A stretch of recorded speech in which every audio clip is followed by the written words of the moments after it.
Olá a todos, meu nome é Thiago Leite, agradeço o convite da organização do evento, agradeço a presença de todos. Estou incumbido de falar sobre o colapso metabólico das dietas restritivas. Então vamos lá. Vou começar um pouquinho diferente.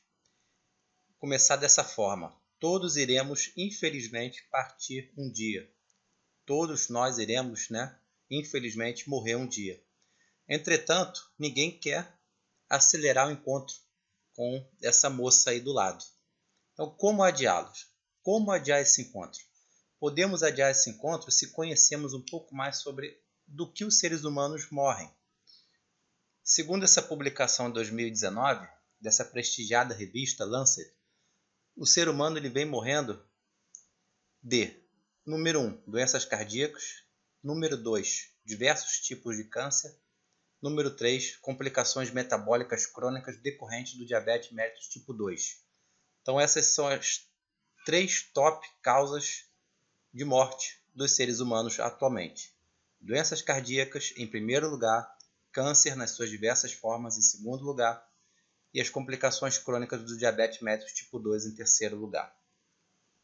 Essa mesma publicação traz esse dado. Em 2017, 11 milhões de mortes no mundo foram associadas à alimentação, que equivale, gente, a mais ou menos 3 aviões jumbo por hora, que poderiam ser evitadas ou minimizadas. Então, durante essa apresentação, que vai levar mais ou menos 1 hora, acabou de decolar 3 aviões jumbos, lotados de pessoas, que ao final da apresentação vai cair, que poderiam ser evitadas. Então está aqui um exemplo de tecido adiposo, totalmente hipertrofiado. Nós sabemos que o tecido adiposo, a célula adiposa hipertrofiada, desregula todo o metabolismo do organismo inteiro, produz várias adipocitocinas pró-inflamatórias. Então, o obeso tem uma inflamação crônica leve, mas que vai influenciando negativamente o metabolismo das diversas células do organismo, inclusive aumentando a incidência de câncer, dando as complicações metabólicas do diabetes mellitus tipo 2, impactando negativamente e aumentando assim as doenças cardíacas, tudo isso influenciado, desregulando o eixo fome e saciedade. Então está aqui um resumo desse primeiro momento. Estamos ceifando a nossa longevidade, principalmente a qualidade de vida do sujeito obeso e sedentário. E no mundo inteiro, isso aqui é um outro dado, de 35 anos para cá, nenhum país no mundo conseguiu reduzir os índices da obesidade. E o sedentarismo também só aumenta. Então, o sujeito, população obesa e sedentária, vai diminuindo a sua longevidade e a qualidade de vida. Bom, continuando com o emagrecimento, a representação da célula adiposa, em cima hipertrofiada, embaixo atrofiada. Então, a célula adiposa ela pode crescer ou diminuir de tamanho. O obeso mórbido, a gente estima que tenha mais ou menos 75 bilhões de células de gordura e o indivíduo mais magro em torno de 25 bilhões de células de gordura, o adipócito. Então, é uma célula que pode tanto aumentar de tamanho, isso é uma hipertrofia, ou aumentar em número, hiperplasia. Correto? Bom, esse aqui é um modelo de um artigo publicado em 2017, só mostrando que a restrição calórica ela também tem várias outras melhoras metabólicas, não só a questão do emagrecimento, mas com o emagrecimento diversas melhoras metabólicas vêm acontecendo, que podem culminar, como vocês podem ver ali no final, na melhora da saúde e da longevidade. Tá? Mas não é o foco da aula aqui, só mostrando que uma restrição calórica ajustada, seja pela dieta, com o nutricionista, aumentando o gasto calórico também com o educador físico, isso leva a uma melhora metabólica, muito diferente daquela restrição calórica. Isso é muito diferente de uma restrição calórica muito importante, por exemplo, como nós estamos vendo nas dietas da moda. Então, exatamente nesse cenário, esse é o seu cliente potencial, totalmente desesperado, já fez diversos tipos de dieta, aquele famoso efeito ioiô, efeito sanfona, ele nunca consegue um resultado satisfatório médio e longo prazo. Então aqui meio que na brincadeira é um cliente que já está cansado, está com ali a lâmpada apagada, mas eventualmente ele sempre tenta se redescobrir e tenta fazer aquela famosa dieta da moda, que viu no Google, que viu na internet, na rede social, com certeza não viu junto ao profissional, e aí ele tenta emagrecer a qualquer custo com essa dieta da moda. Então vou mostrar para vocês aqui nesse primeiro momento as características dessa dieta da moda. Não são personalizadas, não é para aquele indivíduo exatamente que está vendo pela internet, né? Em tese serve para todo mundo, são dietas milagrosas, promoções na mídia por celebridades, né? Sempre tem um guru por trás ganhando muito dinheiro vendendo livro, por exemplo, e-book, tem marketing, né? Marketing forte em cima, vários depoimentos de pessoas importantes às vezes, né? Dizendo que funcionou. Normalmente são muito simples de você seguir, não cria muito obstáculo ali no início, fácil de aderir, por pouco tempo, com certeza, depois você não consegue mais aderir. Muito restritiva em energia e qualidade nutricional, retira diversos grupos de alimento, deficiência de micronutrientes, fitoquímicos e etc. Até porque, por vezes, você também não consome frutas, legumes, hortaliças, leguminosas, por exemplo. Médio e longo prazo, com certeza, dá fracasso, no final das contas. Sazonal, todo verão surge, né, para você ter que entrar naquele shape bonitinho ali no verão. Então, normalmente, elas aparecem ali próximo ao verão. Continuando, só lembrando que no nosso organismo, nosso mapa metabólico, todos os tecidos, células, elas não funcionam direito se você não tem oferta satisfatória de micronutrientes. E normalmente nessas dietas da moda, micronutriente passa longe. Correto? Aqui uma televisão que fez um programa chamado Medida Certa. Vocês podem ver aqui, por exemplo, alguns participantes bem magrinhos, né, já depois do programa, com certeza, ali no final do programa. Aqui um jogador de futebol à sua esquerda que entrou no programa bem gordinho, saiu magrinho.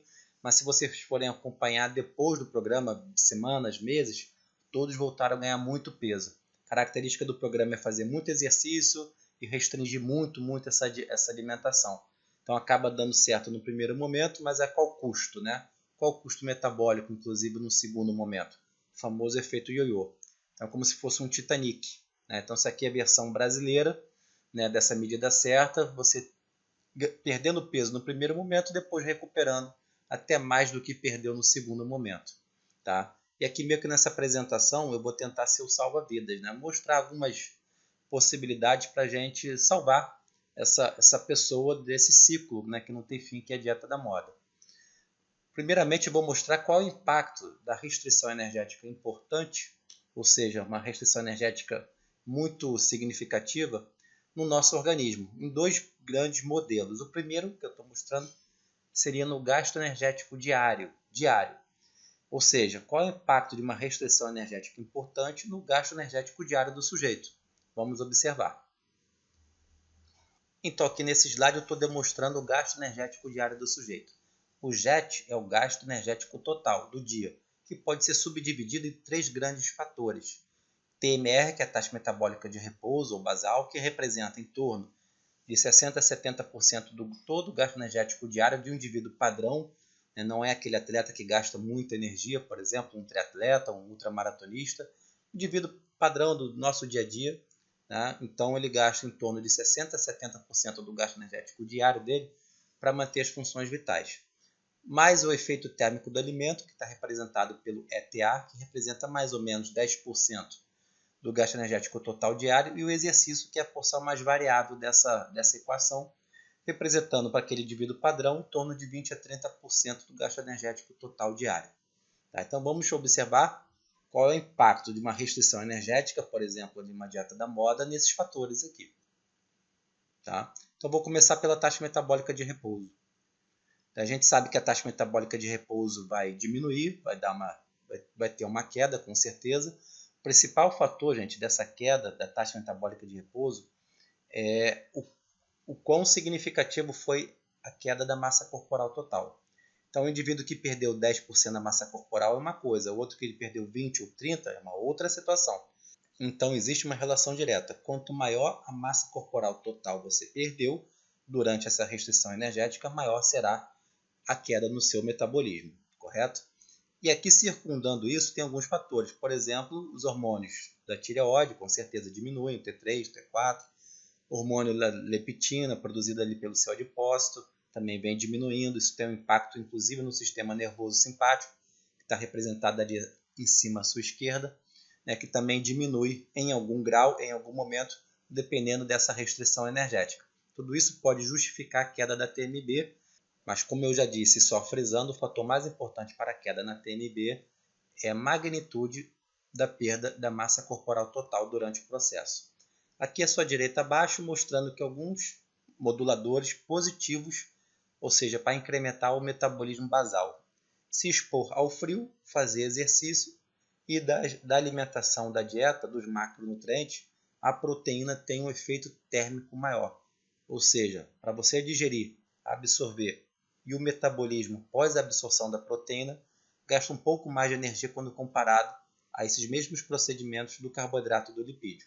Então, a exposição a esses três fatores tende a aumentar um pouco o seu metabolismo. Bom, do imaginário comum, quando a gente pensa no platô, ou seja, aquela fase que você não ganha e nem perde peso, você estabiliza o peso corporal, eu acho que para o imaginário comum todo mundo vai falar assim: bom, estou numa dieta restritiva, não consigo mais avançar, meu peso não consegue abaixar mais, cheguei no platô, muito em função do meu metabolismo, que até então estava bastante acelerado, mas como todo mundo sabe, ele desacelera durante a restrição de energia e por ter desacelerado, né, eu não consigo mais avançar porque o meu gasto energético diário acaba diminuindo bastante. Então acho que esse é o imaginário comum. No primeiro momento, antes da dieta, o seu metabolismo basal está parecido com um guepardo, né, muito rápido, veloz. Depois parece que vira uma lesma, muito devagarzinho. Vamos dar uma checada o que a literatura nos diz sobre o tema. Então, quando você vai para alguns programas, né, americanos, por exemplo, o The Biggest Loser, né, você observa que o antes e depois, essas fotos são reais de alguns participantes do programa, né, a diminuição na taxa metabólica basal realmente foi impressionante, em torno de 650 a 850 quilocalorias, né, nesses indivíduos. Então, bastante coisa. Mas lembrando que eles perderam de 50 a 60 quilos. Então, tem indivíduos aqui com 200 quilos, 140, 180, 210, 220 quilos. Então, é peso pesado, obesidade mórbida, grau 3. Então, os sujeitos são extremamente obesos, perdendo em torno de 50 a 60 quilos, dando uma queda na taxa metabólica basal nessa magnitude, em torno de 650 a 850 calorias. Por outro lado, se você pensar num sujeito um pouquinho mais real, mais próximo da sua realidade, que está perdendo ali apenas 5, 10% da massa corporal total, essa magnitude na queda da TMB já fica em torno de 50 a 150 calorias. Ou seja, já não é um valor assim tão gritante. Então, se uma pessoa tem 90 quilos e de repente ela vai para 80 quilos durante o processo de emagrecimento, perdeu ali 10 quilos de 90, em torno de 10% mais ou menos, né, um pouquinho mais, um pouquinho menos, isso não faz muita diferença, você está diminuindo a taxa metabólica basal em torno de 100 calorias. E aí você se pergunta, será que essas 100 calorias são tão importantes assim? É por isso que eu não consigo emagrecer? O meu metabolismo basal desacelerou 100 calorias. E é por isso que eu não consigo mais passar, ou seja, daquele ponto, cheguei no meu platô? É uma coisa a se pensar. Né? E eu boto aqui, na verdade, como uma provocação. Metabolismo lento, indivíduos que perdem de 5 a 10% do peso corporal, que eu imagino que seja a maioria dos seus clientes, de você que está assistindo agora, seus clientes na maioria deve estar perdendo em torno de 5 a 10% do peso corporal, isso não é tão relevante assim. É claro que faz parte do quebra-cabeça, que é complexo, o motivo pelo qual nós chegamos no platô, mas eu acho que não é a peça fundamental. Faz parte, mas não é a peça fundamental. Então, para quem não sabia, fique com essa informação.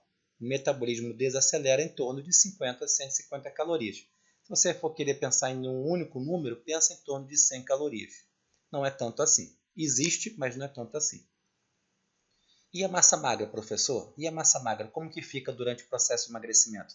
Eu não perco muita massa magra e exatamente em função disso, né, que você acaba desacelerando? Bom, você acabou de ver que você não desacelera tanto assim, em torno de 100 calorias.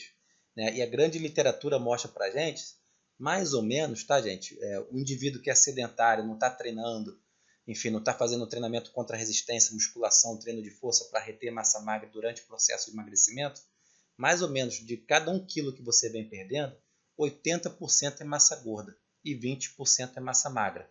Ou 85 contra 15, 75 contra 25, mais ou menos essa variação, mas majoritariamente durante o processo de emagrecimento você tem maior perda de massa gorda, tá? E em detrimento da massa magra. Então você perde massa magra sim, mas é a parcela menor. Tá? Isso também poderia ser até um outro curso, porque tem várias outras informações que poderiam ser destrinchadas. Bom, eu trago só esse trabalho para vocês terem uma ideia, e já destacando aqui embaixo na sua esquerda, que para cada 1 kg de músculo esquelético, vocês têm mais ou menos um metabolismo basal, para cada 1 kg de músculo esquelético, em torno de 13 quilocalorias. Em outras palavras, para cada 1 kg de músculo esquelético que você tem, há um gasto basal de 13 quilocalorias. Então, esse é o metabolismo basal, entre aspas, do tecido muscular. Você observa que o seu rim e o coração têm um metabolismo 30 vezes superior, mais acelerado do que o músculo esquelético, porque eles gastam por quilograma de tecido 440 quilocalorias. Já o seu sistema nervoso central tem um gasto calórico de 240 calorias por quilograma de tecido. Isso tudo é por dia, tá, gente? Ao longo das 24 horas. O seu fígado, 200 calorias por quilograma de fígado, tá? Todo santo dia. Tecido adiposo seria o último ali, 3 vezes mais lento, né, do que o músculo esquelético, 4,5 quilocalorias por quilograma de tecido todo santo dia. Isso é o gasto calórico. Tá? O músculo esquelético só acaba representando um valor interessante do metabolismo basal como um todo, em torno de 23% nesse exemplo, porque a gente tem vários quilos de músculo esquelético. Mas os tecidos realmente ativos são rim, coração, sistema nervoso central e fígado. Esses são ativos. O músculo esquelético não é um tecido tão ativo assim. Então, se você entendeu isso, né, se você porventura aumentar 1 kg de peso corporal em função de massa magra, de músculo esquelético especificamente, o seu metabolismo tende a aumentar 13 quilocalorias. Esse é o raciocínio. Tá? Então, se a musculação aumenta a massa magra, aumenta a taxa metabólica basal, beleza, isso é verdade. Mas só 13 quilocalorias, só para lembrar, que dá mais ou menos uma balinha juquinha, tudo bem?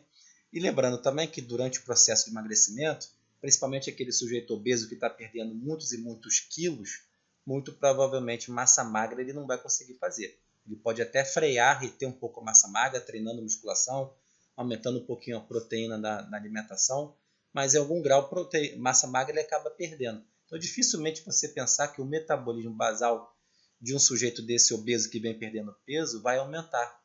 Até porque, como já citei, né, o principal fator que determina a taxa metabólica basal é a massa corporal total. Se ele perdeu 10, 15, 20 quilos, a TMB tende a cair sim. Tá? Isso é fato. Prosseguindo, o efeito térmico do alimento é pouco explorado, tá, na literatura. Mas se você está numa dieta de restrição de energia, né, você está comendo menos alimento. E ao comer menos alimento, muito provavelmente o efeito térmico do alimento também está diminuindo ali na participação do gasto energético total. E o último seria o exercício, que pode ser subdividido naquele exercício, atividade física formal, ali na academia, por exemplo, ou atividades rotineiras, como subir e descer uma escada, andar na rua, sair com o cachorro. Isso também está dentro desse escopo de exercício físico, que seria o NEAT, a termogênese de atividade não exercício, que também tem um impacto, né? A restrição de energia também impacta negativamente nessa parcela aí do gasto energético diário, que é o exercício físico. De que maneira? Então a literatura também já é vasta nesse ponto. Eles chamam esse termo de compensação metabólica. Então a compensação metabólica durante o underfeeding, ou seja, durante a restrição de energia, o que vai acontecer? Você tem uma atividade física espontânea menor. Então se você de repente passeava com o cachorro 30 minutos, agora você está saindo 20 minutos. Se você andava muito mais de escada, agora você está mais no elevador. Se você subia, como está representado aqui nessa tela do PowerPoint, né, para chegar na academia na escada normal, agora você está indo pela escada rolante. Ou seja, instintivamente, sem perceber, o seu gasto calórico diário pela atividade física cotidiana do dia a dia vem diminuindo. Isso impacta negativamente no gasto calórico total do dia. Então, por mais que você ache que ainda está na dieta restritiva porque está comendo menos, mas por outro lado, o seu metabolismo basal vem diminuindo, como a gente viu, em torno de 100 calorias. O efeito térmico do alimento diminui porque você está comendo menos.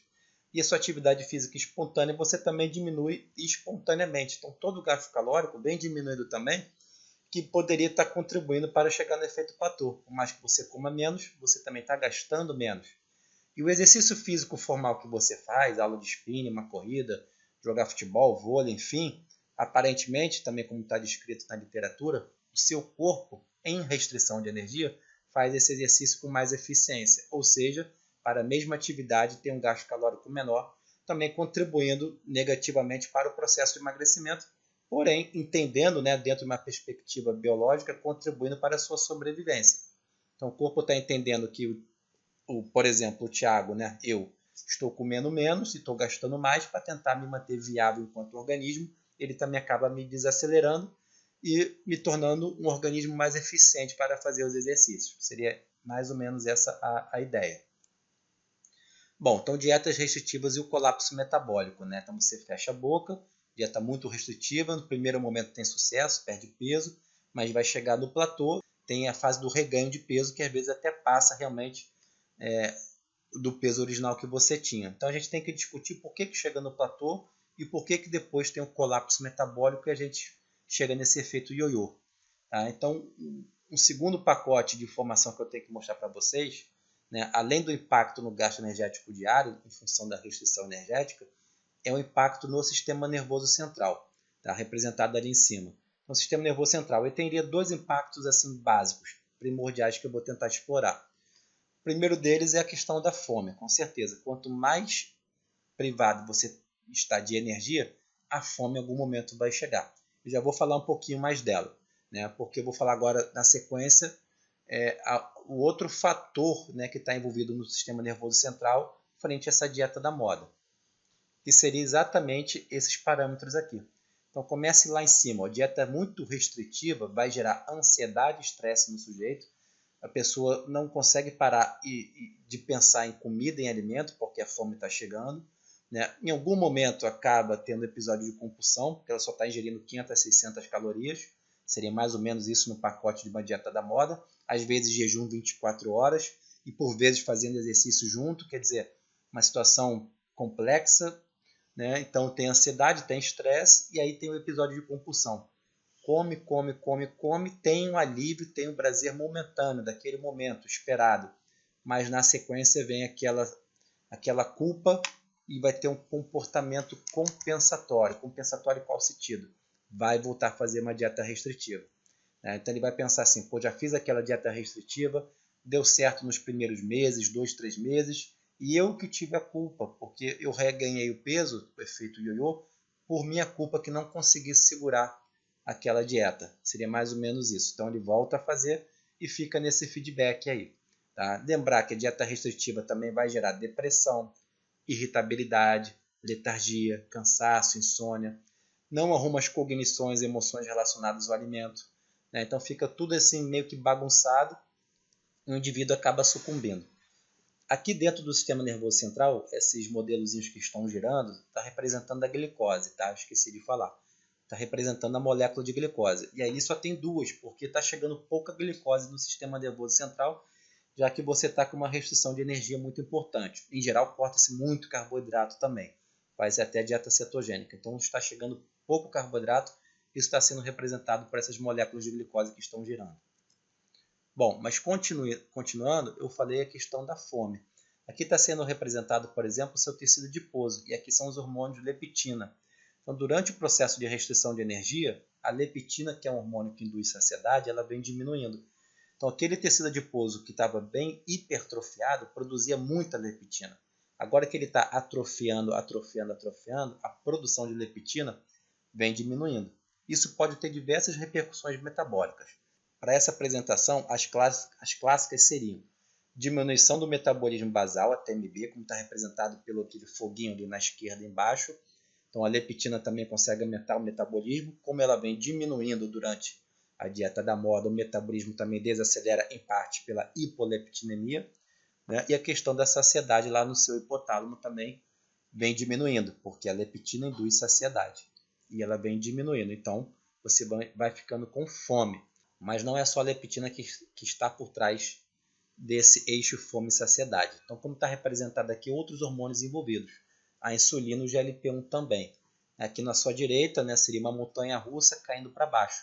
Ou seja, as concentrações de insulina, leptina e GLP-1 que induzem saciedade vêm desabando durante a dieta da moda. E o hormônio que induz fome, que vem subindo em concentração e bem rápido, é a grelina, produzida então pelo seu estômago, majoritariamente, e aí induz fome lá no centro de controle, né, do eixo fome e saciedade, grelina. Bom, esse aqui é outro pesquisador que estuda bastante o tema. Estou pegando esse gráfico dele publicado em 2007, mostrando aqui também a variação do peso corporal em função das semanas de tempo em dieta. Aqui tem mais ou menos 100 semanas, que dá mais ou menos aí 2 anos. Então ele chegando ao platô, com 25 semanas, mais ou menos 6 meses. Então os trabalhos mostram 3, 6, 9 meses o platô chega, mas daqui quando você vai ver a um ano e pouco, você já retornou ao peso original. Então o que determina o platô, né? Porque ali você tem duas curvas no gráfico. O predito pela fórmula, por exemplo, com a restrição à energia, você deveria estar perdendo peso ainda durante um ano e meio até 2 anos, o peso deveria estar caindo, isso não acontece, porque normalmente é observado exatamente isso, com 6 meses você chega no platô. Então, quais seriam as adaptações metabólicas por trás desse platô? Uma delas eu já falei, o meu metabolismo que vai desacelerando, mas a outra é a fome, e parece que a fome é o mais importante. Então, vamos dar uma olhada aqui na sua direita agora. A termogênese adaptativa está levando uma cruzinha, ela tem uma importância para a determinação do platô. Mas a fome tem uma importância muito maior. Uma dieta da moda muito restritiva, você não consegue segurar aquela fome toda. Por vezes usa-se até fármaco em algum período, mas depois a fome chega. E quando ela chega, você volta a comer e aí você não tem mais o déficit calórico que vinha acontecendo. O déficit calórico some, tá? Então você fica agora equilibrado energeticamente e o peso fica estabilizado. Você nem perde peso nem ganha peso, porque a fome chegou, você voltou a comer. Então a aderência àquela dieta ou pseudo-dieta, né, não existe mais e o peso acaba sendo recuperado. Então a fome, gente, é muito mais determinante do que qualquer adaptação no seu metabolismo basal. Isso é uma informação importante. Né? Mas dando sequência, também vale destacar e lembrar, para vocês que estão me assistindo, profissionais da saúde, que as dietas, né, entre aspas, dietas, precisam focar na manutenção do peso corporal perdido, não apenas na eterna perda de peso. O platô vai chegar. Então, se o seu cliente chega a cada consulta e você almeja, ou entende e quer, deseja, junto com ele, que o peso sempre vai caindo, caindo, caindo, chega uma hora que isso é impossível. O platô tem que chegar. Essa curva vai ficar mais achatada. Isso é normal, esperado. O platô vai chegar. Não reganhar peso já é excelente, porque a maioria das pessoas reganha o peso. Então, não reganhar o peso já é excelente. Também tem que focar, bater palma para o seu cliente, motivá-lo que ele não está ganhando peso. Só manter já é motivo de vitória. E uma outra coisa que você tem que se perguntar é: realmente eu preciso emagrecer ainda mais? Tem fatores antropométricos ali, né? Até peso, densidade mineral óssea, enfim, genética, várias situações ali que não permitem o cidadão avançar mais do que a sua biologia permite. Né? Senão passa a ficar doente, literalmente, com patologia. Por exemplo, o caso da anorexia. Enfim, perder 5 a 10% do peso corporal já traz muita melhora metabólica. Melhora a pressão do hipertenso, a glicemia do diabético, né? Várias melhoras metabólicas já alcançadas com 5 a 10% do peso corporal perdido. Então, não embarque nessa que você tem que perder peso ad eterno. Chega uma hora que o platô vai se instalar. Normal, isso é normal de acontecer. Então aqui, só para a gente hipotetizar. Imagine que você é um náufrago, não tem acesso à comida. Você está numa ilha deserta, não tem acesso à comida. Você, de repente, é um prisioneiro, está numa masmorra e não tem acesso à comida. Mesmo com fome, mesmo com o metabolismo desacelerando, você acha que vai chegar no platô com 3 a 6 meses? Ou você acha que vai continuar a perder peso corporal? Então, para o vídeo e tente pensar sozinho nisso, nessa situação. Só para te ajudar a pensar nisso, né? Não sei se você já viu nesse programa, Largados e Pelados, mas exatamente acontece esse modelo nesse programa. Aqui o meio não é obesogênico, ou seja, você não tem acesso a muita comida, você só consegue comer o que de fato caça, em geral é muito pouca caloria, ainda tem que gastar muita caloria, ou seja, fazer exercício para ir atrás da caça, às vezes algum réptil, uma cobra, um inseto, pequenos mamíferos, é muito pouco e para muita gente comer. Então você realmente perde muito peso nesse programa, em torno de 15 quilos em 21 dias de programa. Existem vários outros modelos, né, desse programa, ficar 40 dias, em dupla, em trio, em vários grupos, muda um pouco. Mas eu só estou botando esse programa aqui nessa apresentação só para mostrar exatamente aquela hipótese anterior. Mesmo que o metabolismo esteja desacelerando, e de fato está desacelerando um pouco aqui, porque a massa corporal total está caindo, tem uma restrição de energia muito grande, né? Se você não come, o meio não é obesogênico, você não atinge o platô de peso corporal. O peso corporal vem caindo como aqui cai. Então, respondendo àquela pergunta, sim, você continuará a perder peso se você não consumir nenhum alimento. Não é para fazer, não é saudável, não estou induzindo ninguém a fazer isso. É só para a gente pensar que o platô não chega com 3 a 6 meses por conta de um metabolismo que está desacelerado. Ele chega com 3 a 6 meses porque você volta a comer. Se não voltasse a comer, ele não chegava, ele platô. O peso continuaria a cair. Só para mostrar então, frisando que não existe um platô fisiológico por esses autores que estudam o tema com 3 a 6 meses. O platô no indivíduo obeso, por exemplo, chegaria com 2 a 4 anos de dieta. Ele só existe, esse platô, porque a gente volta a ingerir alimentos, a gente volta a comer, o balanço energético não fica mais negativo, né? E aí a gente estabiliza o peso, chega no platô porque voltamos a comer. Tá? A dieta da moda, sempre bom lembrar que gera compulsão e o reganho de peso se você tiver acesso ao alimento. E no nosso mundo, normalmente a gente tem acesso ao alimento. Né? Acho que para quem está me assistindo aqui, todos vocês têm acesso ao alimento, seus clientes também. Tá? Então, restrição energética severa e crônica também não é adequado. Só frisando, todo mundo sabe, não é para fazer. Tá? Uma restrição energética de forma satisfatória, acompanhada com nutricionista, educador físico, você consegue, médio e longo prazo, não só em um momento agudo, ter esse resultado favorável que é o emagrecimento sustentável. Então, o trabalho de 2018, né, do Kevin Hall, que é outro pesquisador que trabalha muito no tema de emagrecimento, e ele frisa que o platô é mais fortemente influenciado pelo que você come, o energy in. Você volta a comer sem perceber. Às vezes o seu cliente voltou a comer um pouquinho mais ao longo de meses, não é de um dia para o outro, tá, gente? Ao longo de meses ele vem consumindo uma colher a mais de feijão, uma colher a mais de arroz, bebe um pouquinho mais de Coca-Cola que o filho dele deixou ali no restaurante, pega um pedacinho do sanduíche que o filho deixou no restaurante, come, e ele não vai computando isso. Sem perceber, ele vai aumentando um pouquinho as porções dele. Né? E quando vê, ele volta a comer o que estava comendo, mas sem perceber, porque esse processo leva meses. Então, por mais que ele esteja acreditando que a dieta dele ainda está muito restritiva, não está entendendo porque chegou no platô, não está em déficit calórico, justamente por isso. Ele não está em déficit calórico porque voltou a comer mais de forma sutil, mas persistente, médio e longo prazo, de forma crônica, e o corpo dele também está se adaptando, desacelerando um pouco, que é o fator menos importante, mas também acontece. Então, o Kevin Hall já mostra nos trabalhos dele que para o reganho de peso, a fome é muito mais determinante que a termogênese adaptativa. É ela que a gente tem que controlar. A termogênese adaptativa vai acontecer, mas está em torno de 100 calorias por dia, para quem está perdendo em torno de 5 a 10% da massa corporal total. Então, o colapso metabólico é exatamente esses dois parâmetros principais que acontecem com uma adaptação frente a uma dieta muito restritiva em energia. O metabolismo basal desacelerando, né? O efeito térmico do alimento também um pouquinho menor, você está mais eficiente fazendo os exercícios físicos e aquelas atividades rotineiras você vem fazendo menos, que é a questão da compensação metabólica. Então, quanto mais agressivo, e a fome chegando, né, com certeza. Quanto mais agressivo for a perda de peso, ou seja, quanto maior for o seu déficit calórico diário, 1.000, 1.500, 2.000 calorias por dia de déficit, quanto mais agressivo for, maior a chance de sofrer com esses efeitos, o que aumenta a sua chance de fracassar. Independente da dieta, se foi high carb, low carb, jejum, intermitente, independe. Quanto mais restritivo em caloria, mais tende a acontecer essas adaptações e você vai fracassar.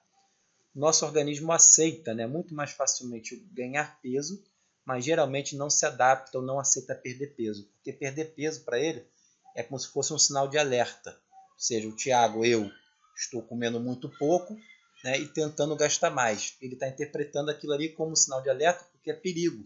Né? Eu posso definhar a tal ponto de botar em risco a própria viabilidade do meu organismo. Então ele se adapta, desacelerando e induzindo fome. Vai procurar comida, volta a comer. Por isso que é difícil realmente você emagrecer, que talvez seja a parte fácil, mas se manter, né? Porque você tem que ficar toda hora se vigiando, se resguardando, né, em termos de alimentação e atividade física, para manter aquele peso até que o seu corpo aceite aquele peso como, vamos dizer assim, um novo peso, né, o set point, um novo peso, que por vezes leva meses e anos para esse novo set point ser interpretado pelo seu organismo.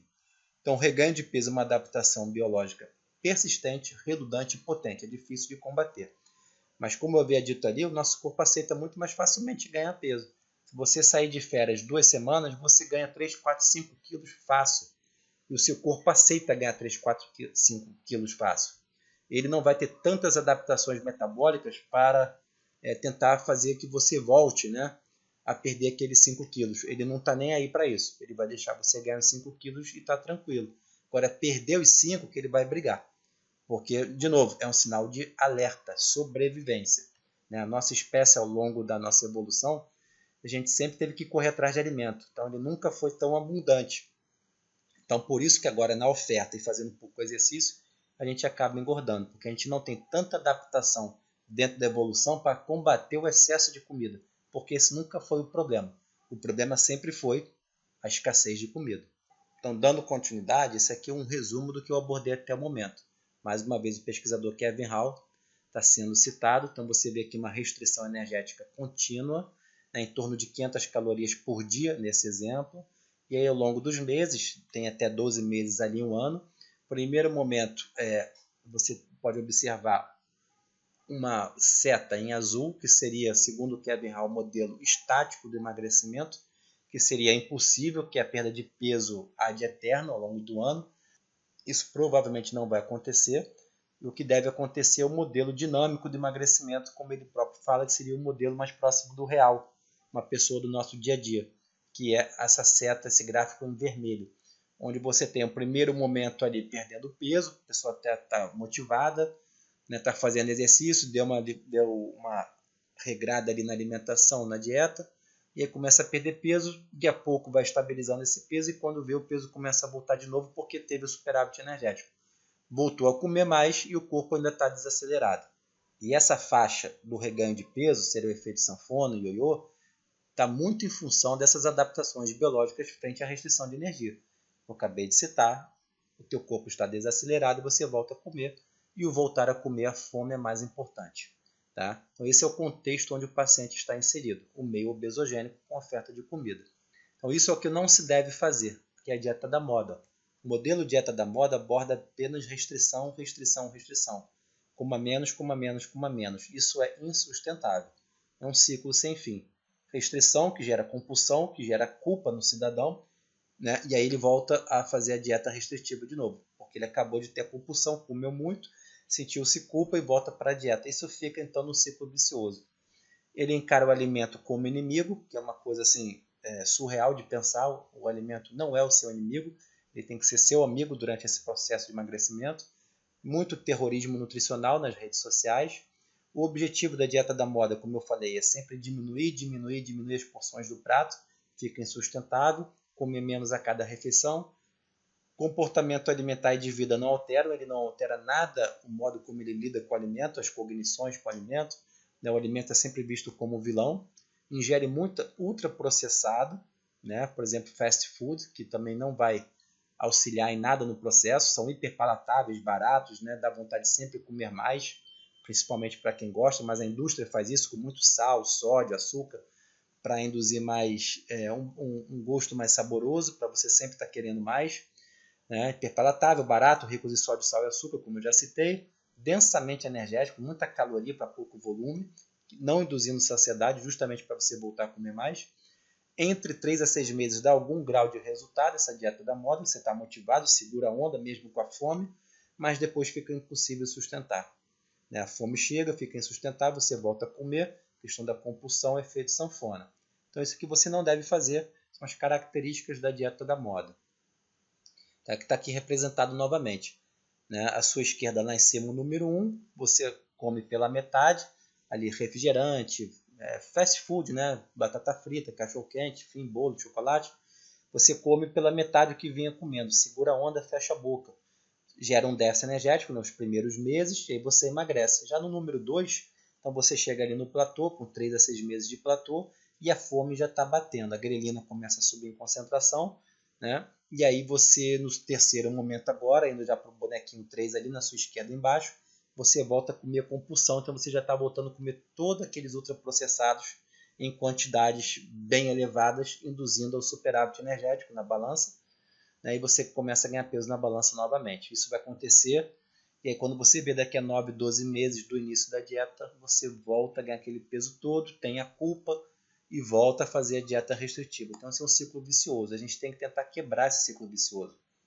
Né? E como quebrar esse ciclo vicioso? Como parar isso? Né? Pasmem, por incrível que pareça, é comendo.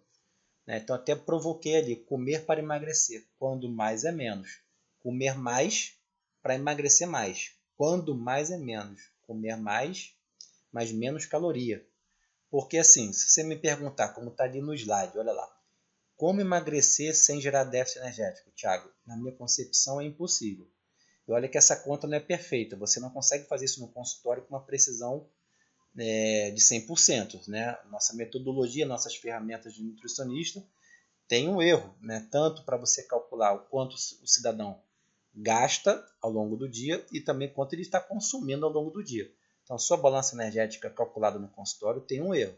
Então, se ele não está perdendo peso, e eu estou falando peso aqui de gordura e massa magra, não em água, água ele pode desidratar, enfim, mas peso de massa corporal total, mas tirando água do cenário, se ele não está perdendo peso, é porque não está tendo um déficit calórico. Isso para mim é claro. O que a gente tem que pensar é como chegar nesse déficit calórico de forma sustentável. Não é só pegar aquele fast food todo que você comia e comer pela metade. Porque ainda é fast food, ainda vai induzir fome. Ali tem muita porcaria, não tem micronutriente, compostos bioativos, então não vai ser por aí. Mas também não dá para emagrecer sem déficit energético. Isso eu também não consigo visualizar. Tá? Então você tem que ter um déficit calórico. Mas você pode comer muito mais. E ainda assim ter acesso a menos caloria. Como? Comendo de forma inteligente. Então dá para emagrecer sem fome? Dá. Dá para emagrecer sem fome. Isso é possível. Primeiro que não precisa gerar um déficit calórico de 1.500, 2.000 calorias. Você pode gerar um déficit calórico menor. 500 calorias, por exemplo. E comendo qualidade, como a gente já vai ver. Então isso precisa de mudança de comportamento. Para ser sustentável, precisa mudança de comportamento. Não só na nutrição, mas em todos os outros cenários da sua vida. Inclusive no exercício físico. Mudança de postura, do estilo de vida. Né? E aí você vai evitar esse efeito sanfona. Tá? Então me explica um pouco melhor, Thiago. Então essa aqui é a caixa de ferramenta do nutricionista. Ele tem diversas opções ali para lançar mão junto ao cliente dela, ou dele, né, em relação às possibilidades de dieta. Então enumerei algumas aqui que obviamente não tenho tempo para explorar. Tá? Mas ele tem essa caixa de ferramenta, ele vai usar a ferramenta adequada para o seu cliente naquele momento. E claro que ele pode mudar a ferramenta, ou seja, a dieta, para o mesmo cliente em outros momentos. Né? Então evite você, principalmente que você está começando agora, graduando, vai se formar, né? Evite já de cara eliminar algumas ferramentas do tipo, aquela dieta ali eu não curto, não gosto, nunca vou fazer. Porque quem vai fazer a dieta é o seu cliente. Eu acho que o interessante é você ter o máximo de ferramentas possível. Então você tem que estudar muito, se atualizar, né? Para você dominar aquela ferramenta, que não é fácil. Então cada dieta aqui está representando uma ferramenta. Além da questão da gastronomia, né? Muito importante você também dominar em algum grau. Então, quanto mais ferramenta você tiver, melhor para você atender o seu cliente. Então, não entra nessa que eu sou nutripaleo, eu sou nutri do jejum, eu sou nutricetogênico. Cara, você é nutricionista. Você tem todas essas ferramentas que você pode usar. Tá? Então, quanto mais ferramenta você tiver, claro, você tem que estudar, tem que se atualizar. Leva tempo para dominar todas essas técnicas, mas dominando, com certeza você vai ser um nutricionista muito mais completo. Então, como eu estava falando, possui a ferramenta certa para o momento certo. Você tem diversos tipos de clientes com demandas diferentes. Se você tiver diversas ferramentas, vários tipos de possibilidade de dieta a usar no momento adequado, melhor para você que vai ser um profissional mais competente, mais atualizado, né, com diversas possibilidades para diversos tipos de clientes. Bom, comer para emagrecer. Quando mais é menos. Então, como eu vinha falando, que emagrecer tem que ter um déficit calórico. Mas fica insustentável a cada momento querer comer menos, comer menos, comer menos, como é dito na dieta da moda. Mas você pode comer mais comida, com mais volume, mas com menos caloria. Essa é a ideia dos alimentos com baixa densidade energética.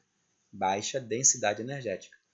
Então, como vocês podem ver aqui nesse slide, né, que eu acabei montando, você vê aqui no início, né, à sua esquerda embaixo. São alimentos que têm 10 a 25 calorias por 100 gramas de produto.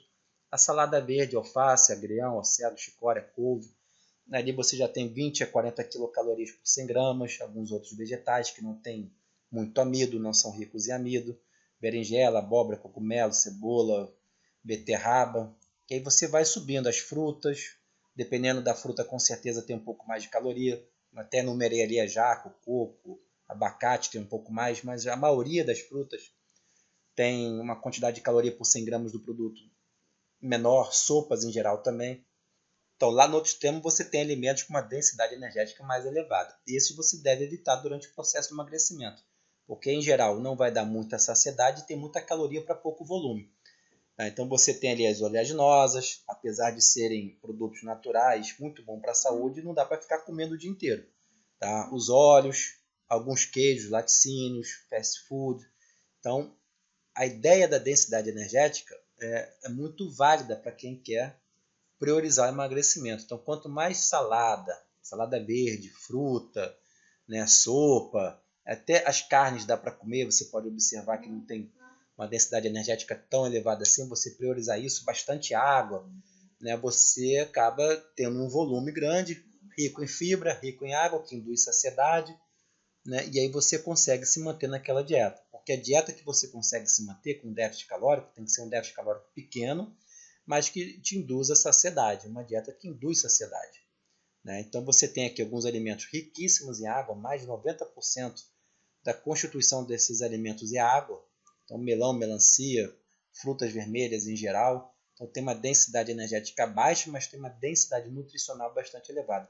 Bastante interessante para o processo de emagrecimento. Outros exemplos aqui, ó, basicamente água também, maçã, abacaxi, pera, figo, enfim, ó, densidade nutricional alta. Então, você tem que priorizar. E as pessoas vêm comendo pouca fruta. Às vezes até com mito ou com medo, né, do que o carboidrato engorda. Isso não existe. Não tem carboidrato nenhum no mundo, principalmente de fruta, em um modelo de déficit calórico vai engordar alguém. Não tem como. Tá? Você tem que priorizar isso, que vem com fitoquímico, vem com compostos bioativos, vem com micronutrientes.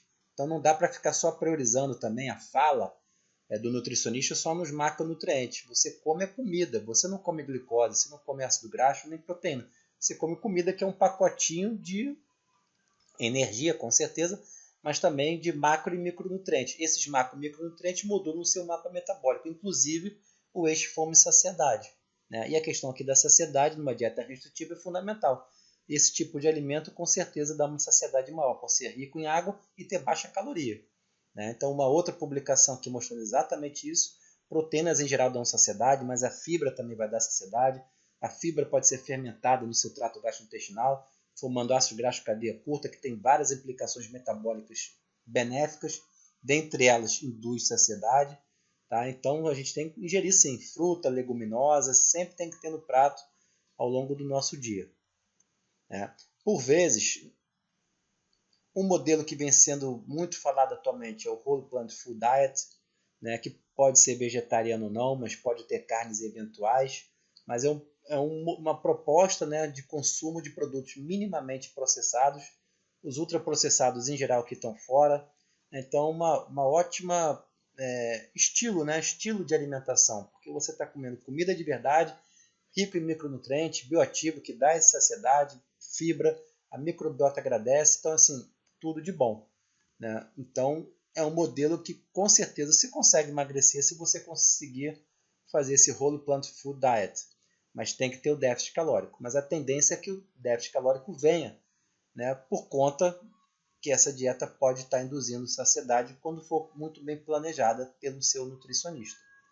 Aqui passando rápido, acho que vale a pena a leitura, vocês têm aqui o nome do artigo. Esse artigo está liberado na internet. Só mudando a ordem dos alimentos, né, por vezes também induz mais saciedade. Então, o que você tem, número 1, 2 e 3, é a mesma quantidade e qualidade, é a mesma refeição, na verdade, só mudou a ordem dos alimentos. No número 1, você começa a comer o pão, né, durante 10 minutos, passa-se 10 minutos, você come lá a salada com grelhado, o franguinho grelhado. No número 2, você come o frango grelhado primeiro com a salada, passa 10 minutos, depois você come o pão. E no número 3 vem a salada primeiro, depois de 10 minutos tem o pão com frango. Ou seja, tem o carboidrato, tem a salada, tem a proteína, também tem o óleozinho, que é a gordura representada. E o que induziu menor saciedade, foi o número 1. Tá? Então, número com aquele pãozinho na frente que induziu menor saciedade. Então, de repente, só inverter a ordem dos alimentos para o seu cliente já possa fazer alguma diferença também. Tá? Então fica a dica, dá uma lida nesse artigo e outros nessa mesma linha. Então, uma outra estratégia que você pode fazer para avançar além do platô é o refeed. Refeed é uma alimentação, né, em termos calóricos, em geral mais carboidrato, em um determinado momento. Às vezes pode ser um final de semana, às vezes pode ser durante uma semana inteira, ou como eu vou mostrar aqui o artigo na sequência, por várias semanas, de forma intercalada. Vocês vão entender. Então, a ideia por trás do refeed é, entre aspas, burlar aquelas adaptações crônicas frente à dieta restritiva. Ou seja, o metabolismo que estava desacelerado, você acelerar um pouquinho mais, e a questão da fome que estava chegando, você reduzir a fome, o estresse, a ansiedade, e conseguir, de certa forma, então, continuar com aquela estratégia da dieta. Vamos entender um pouquinho mais. Então, nesse trabalho de 2018, né, com essa sigla Matador, tentando minimizar a termogênese adaptativa e desativando o rebote da obesidade, ou seja, o efeito ioiô ou o efeito sanfona. O objetivo do estudo foi comparar mudanças na massa, na composição corporal e no gasto energético de repouso em duas condições. A restrição energética contínua, por exemplo, retirar 500 calorias diariamente por um determinado período, ou a restrição energética de forma intermitente, que era intercalada então com períodos de refeeding e o energético. Então, durante o momento do refeeding, você não consumia além do VET, tá? Ou seja, do valor energético total estimado para o sujeito. Você consumia exatamente o VET. Ou seja, se você está gastando 2.000 calorias no dia, você vai consumir 2.000 calorias. Tá? Então essa era a ideia. Você não dava uma quantidade de comida que ultrapassasse em caloria a demanda dele diária. Então o refeed, frisando, era para você alcançar o VET do sujeito. E aqui está representado, vai ficar muito mais claro para você. Então esse era o grupo 1 com restrição energética contínua, todo santo dia ele tinha uma restrição de energia, em torno de 33% do VET. E aí durante 16 semanas ele teve essa restrição de energia, que era periodicamente averiguada, né, por testes, até por padrão ouro, para ver qual era o gasto calórico do sujeito diário, porque isso ia tendo uma adaptação ao longo das semanas, né, em função da restrição de energia. Então isso era reavaliado, que era o gasto energético diário, para sempre manter essa restrição energética aí de 33%, ou seja, ofertar 67% do VET todo santo dia durante 16 semanas. Isso foi comparado com o segundo grupo, né, que fez exatamente as 16 semanas de restrição de energia, que está mostrado ali, por exemplo, nessas barras em laranja, né, cada barra representa uma semana, tem 16 semanas aí, mas era intercalado com refeed. Então você tinha 2 semanas comendo 67% do estimado para você, mais 2 semanas comendo de forma satisfatória. 2 semanas com restrição e 2 semanas de forma satisfatória, justamente para tentar aumentar o metabolismo e induzir menos fome, dar mais saciedade e a dieta até ser mais sustentada. O fato é que o grupo refeed perdeu 14,1 quilos ao final das 30 semanas contra os 9,1 quilos ao final das 16 semanas. Mas lembrando que ambos tiveram 16 semanas de restrição de energia. Então foi favorável fazer o refeed. A gente tem uma evidência, pelo menos para indivíduos obesos, foi favorável o refeed versus aquela restrição energética contínua. E a perda de gordura no refeed foi 12,3 quilos, isso em média, né, naqueles indivíduos estudados, contra 8 quilos em gordura do grupo controle.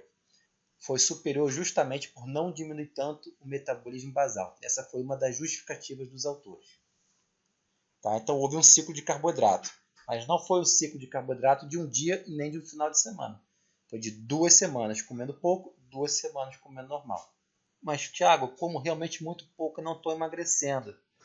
Às vezes pode acontecer, gente, como você pode ver nessa imagem.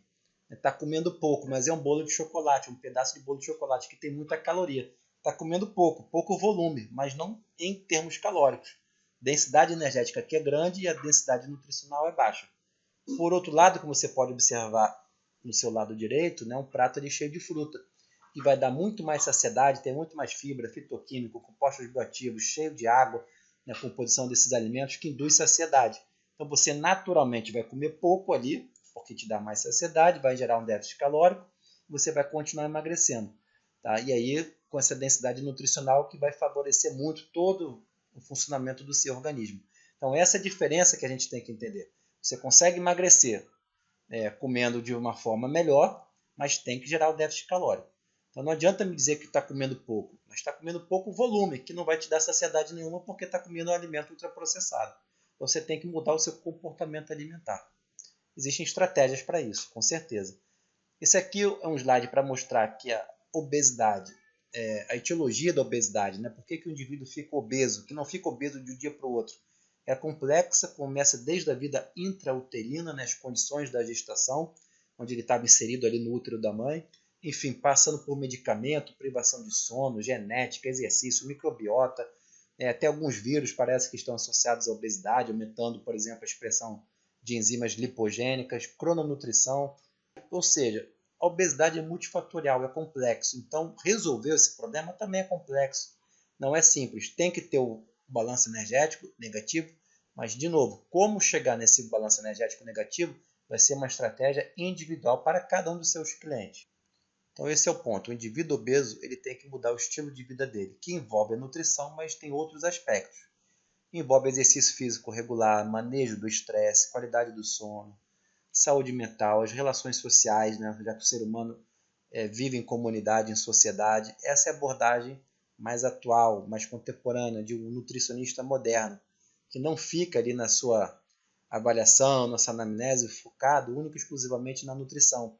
Ele está diante de um ser humano que é complexo, que tem emoções, né? Que tem medos, enfim, que tem toda uma vida ali, um contexto de vida que às vezes dificulta ele a ter uma nutrição mais adequada, questões religiosas, socioeconômicas, o local onde ele vive, onde trabalha, quem prepara a comida dele. Tem diversos aspectos que você tem que pensar, abordar e aos poucos, não vai ser uma consulta, aos poucos tentar dominar todo esse contexto do seu cliente para ir permitindo, né, e inserindo o que seria mais adequado, pontualmente, passo a passo, de forma devagar, por vezes, né, para ir mudando essa nutrição. Mas, de novo, nutrição sozinha não vai mudar tudo. Né? Ele tem que, não só, isso não serve apenas para o indivíduo obeso, serve acho que para todos. Né? Tem que mudar o estilo de vida. E quando você muda o estilo de vida, aquele bonequinho lá, aquela senhorita ali, que é a morte representada, ela vai indo embora. Porque você provavelmente vai ter uma longevidade maior e uma qualidade de vida melhor também. Você já não vai mais adoecer e morrer por doença crônica, diabetes tipo 2, tumores. Isso tudo com certeza é influenciado positivamente pela nutrição, exercício físico regular, manejo do estresse, a qualidade do sono, saúde mental, relações sociais. Então você tem que pensar que na sua abordagem no consultório, você tem que abordar todos esses aspectos em algum momento. Talvez na primeira consulta não dê para abordar tudo, ou você ainda não tenha todas essas ferramentas, mas você vai se capacitar para entender que todos esses aspectos fazem parte sim do contexto do nutricionista hoje moderno, que ele tem que atuar nessas áreas aqui também e com certeza também ter outros profissionais da área de saúde ao seu lado que vão ajudar enormemente o seu trabalho, seja o educador físico, médico, psicólogo, psiquiatra. Né? Em algumas situações, a abordagem realmente tem que ser multiprofissional para ter um sucesso. Então essa é a mensagem final que eu queria deixar para vocês. É isso que você, profissional da saúde, entrega ao seu paciente, ao seu cliente, longevidade e qualidade de vida. Você não entrega só uma refeição, um arroz, feijão com frango, com a batata, é muito além disso. Você entrega longevidade e qualidade de vida. Você é um profissional da saúde. Quanto antes você perceber isso e desenvolver todas as técnicas, né, as ferramentas que possam levar o seu cliente, né, junto com você nessa caminhada da qualidade de vida à longevidade, né, você vai sair ganhando e o seu cliente vai sair ganhando. Né? Então essa era a mensagem principal que eu queria deixar aqui para vocês. Agradeço novamente o convite da organização. Aqui estão alguns canais que vocês podem me encontrar. Meu e-mail, tclleite@gmail.com, Instagram, Prof. Thiago Leite, e meu canal do YouTube, Thiago Leite. Então estou finalizando aqui a nossa palestra, o colapso metabólico das dietas restritivas. Espero encontrar vocês numa próxima. E até lá. Grande abraço.